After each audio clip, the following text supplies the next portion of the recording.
ناظرین، کائنات کی تخلیق کا سلسلہ آگے بڑھاتے ہوئے اب آتے ہیں 5ویں قسط کی جانب۔ اس کا عنوان ہے تخلیق آدم علیہ السلام۔ جیسا کہ پچھلی قسط میں بیان ہو چکا ہے کہ کس طرح اللہ کے حکم سے عزازیل نے فرشتوں کے لشکر کے ساتھ جنات کی سرکشی سے زمین کو صاف کیا، اور بعد ازاں اللہ نے زمین سے اپنا نائب بنانے کا ارادہ فرمایا۔ اور اب اس کا اگلا حصہ ملاحظہ فرمائیے۔ اللہ رب العزت نے فرشتوں سے اپنے ارادے کو ظاہر فرمایا، جیسا کہ قرآن کی سورہ البقرہ میں ارشاد ہوا، جس کا ترجمہ یہ ہے: اور جب تمہارے پروردگار نے فرشتوں سے کہا میں زمین پر اپنا نائب بنانے والا ہوں، اور انہوں نے کہا کیا تو اس میں ایسے شخص کو نائب بنانا چاہتا ہے جو خرابیاں کرے اور کشت و خون کرتا پھرے، اور ہم تیری تعریف کے ساتھ تو تسبیح و تقدیس کرتے رہتے ہیں؟ فرمایا تم وہ نہیں جانتے جو میں جانتا ہوں۔ یعنی اللہ تعالیٰ نے آدم اور ان کی اولاد کی تخلیق کا ارادہ ظاہر فرمایا تو فرشتوں کو ان کی تخلیق کی خبر دی، جیسے ہر بڑا کام کرنے کی خبر دی جاتی ہے۔ فرشتوں نے عرض کی کیا تو اس میں ایسے شخص کو بنانا چاہتا ہے جو خرابیاں کرے اور کشت و خون کرے؟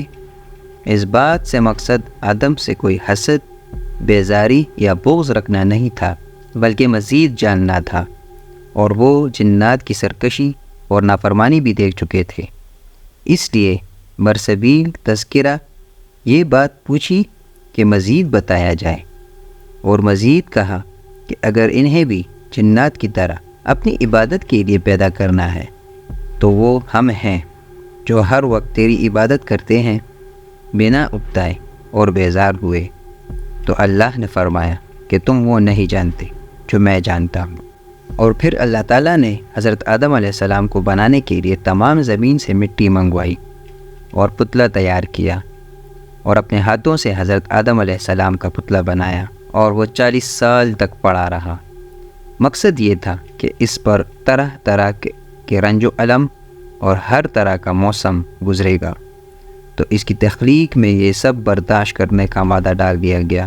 فرشتے جب بھی اس پتلے کے پاس سے گزرتے تو خوف زدہ ہوتے، اور ابلیس سب سے زیادہ خوف زدہ ہوتا، اور گزرتے وقت اسے ٹھوکر مار کر گزرتا، اور اس میں ایسی آواز آتی جیسے کنکتی ہوئی مٹی، جیسا کہ سورۃ الرحمن میں کہا گیا ہے ہم نے انسان کو کنکتی ہوئی مٹی سے پیدا کیا، اور وہ اس خاکی بدن کے منہ سے داخل ہوا اور دوسری طرف سے نکل گیا۔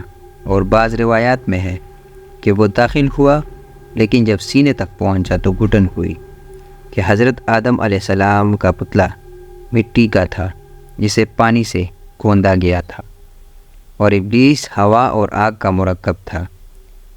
یعنی مٹی اور پانی میں یہ خاصیت ہے کہ آگ کو ٹھنڈا کر دیتی ہے۔ تو وہ باہر نکلا اور غصے سے حضرت آدم علیہ السلام کے پتلے کی ناف والی جگہ پر تھوکا، اور بعد ازاں اللہ نے فرشتوں کو حکم دیا اور وہاں سے مٹی نکلوائی اور اس سے کتا بنایا، اور اسے انسان کا فرمانروا رکھا۔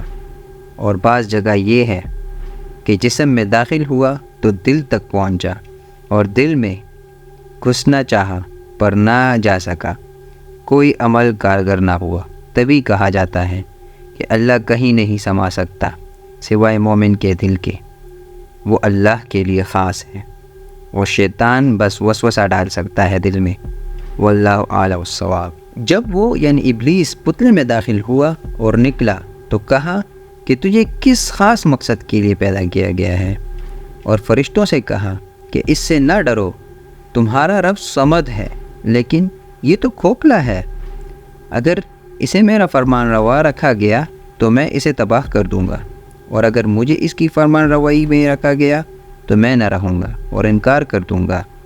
اور جب وہ وقت آیا کہ روح پھونکی جانے لگی تو تمام فرشتے موجود تھے، اور روح کو حکم ہوا کہ داخل ہو جا، تو روح نے جسد کے گرد 7 پھیرے لگائے اور پھر کہا کہ اندر اندھیرا ہے، میں نہیں رہ سکتی۔ تو دوبارہ حکم ہوا کہ داخل ہو جا ایک وقت مقررہ تک، اور دوبارہ لوٹ آئے گی ہمارے پاس۔ یہ وعدہ کیا کہ تجھے نکال لیں گے ایک مقررہ مدت کے بعد۔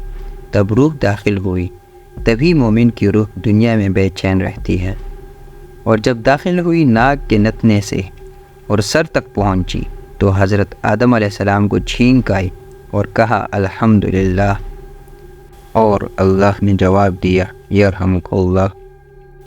اور جب روح پیٹ میں داخل ہوئی تو کھانے کی خواہش پیدا ہوئی اور سامنے جنت کے پھل دیکھے تو ہاتھ زمین پر ٹکا کر اٹھنے کی کوشش کی، پر روح ابھی ٹانگوں تک نہ پہنچی تھی، سو نہ اٹھ سکے۔ تو ارشاد ہوا، جس کا ترجمہ یہ ہے، بے شک انسان اتولا ہے۔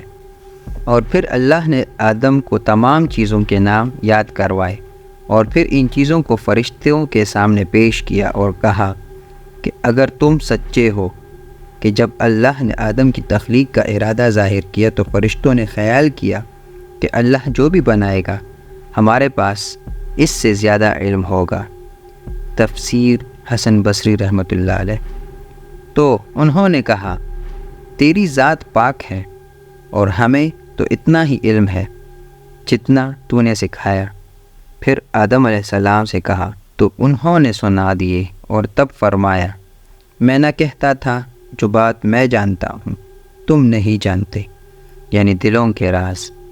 اور بعد اس کے فرشتوں کو حکم ہوا کہ اسے سجدہ کرو، اور سب سجدے میں گر گئے سوائے شیطان مردود کے، اس نے تکبر کیا۔ اور جب اس سے پوچھا تو اس نے کہا، میں اس سے بڑا ہوں علم اور مرتبے میں، اور میری پیدائش اس سے افضل ہے کہ میں اس آگ سے بنا ہوں جو مقدس ہے، اور آدم کی تخلیق مٹی سے ہوئی ہے۔ تو ارشاد ہوا، نکل جا، تو انکاری ہوا اور تکبر کیا، تجھ پر لعنت ہو، اللہ کی دن قیامت تک، اور مردود ہوا ہمیشہ کے لیے۔ روایات میں ہے کہ فرشتوں نے 2 سجدے کیے، پہلا حکم کا اور دوسرا شکر کا، کہ جب دیکھا اٹھ کر تو ابلیس کو دیکھا کہ وہ شیطان مردود ہوا، تو شکر اس بات کا کہ وہ انکار کرنے والوں میں سے نہ ہوئے، اسی لیے نماز میں 2 سجدے رکھی، پہلا حکم کا اور دوسرا حکم بجا لانے کا۔ تب شیطان نے کہا، قسم ہے تیری ذات کی، میں انہیں بہکاؤں گا اور ان پر آؤں گا، اوپر سے، نیچے سے، آگے سے، پیچھے سے، دائیں بائیں سے، اور انہیں نافرمان کروں گا۔ تو ارشاد ہوا، جو تیری مانیں گے اور نافرمان ہوں گے سخت سزا دوں گا اور دوزخ کا عذاب دوں گا، اور ان کا انجام تیرے ساتھ ہوگا۔ ابلیس نے کہا کہ مجھے مہلت دے، دن مقررہ تک، جب دوبارہ اٹھائے جائیں گے میں انہیں بہکاؤں گا سوائے ان کے جو تیرے مخلص ہوں گے۔ روایات میں ہے، تب اس ابلیس نے اللہ سے 3 چیزیں مانگی، قیامت تک زندگی، آدم علیہ السلام کے ہر بچے کی پیدائش کے ساتھ ابلیس کے ایک بچے کی پیدائش۔ روایات میں ہے کہ انسان کے ہاں بچے کی ولادت کے بعد اسے شیطان سب سے پہلے چھوتا ہے، جس سے وہ رونے لگتا ہے، تبھی مسلمان کو بچے کے کان میں اذان کا حکم ہے، اور ابلیس اذان کی کلمات سے بھاگ جاتا ہے۔ واللہ عالم بالصواب۔ اور تیسرا، انسان کے دل تک رسائی کہ وسوسہ ڈال سکے۔ تینوں باتیں منظور ہوئی اور اسے آسمانی دنیا سے رد کر دیا گیا اور مردود ہوا۔ ناظرین، آج کے ایپیسوڈ کے لیے اتنا ہی، بقیہ کا حصہ ہم انشاءاللہ اگلے ایپیسوڈ میں بیان کریں گے۔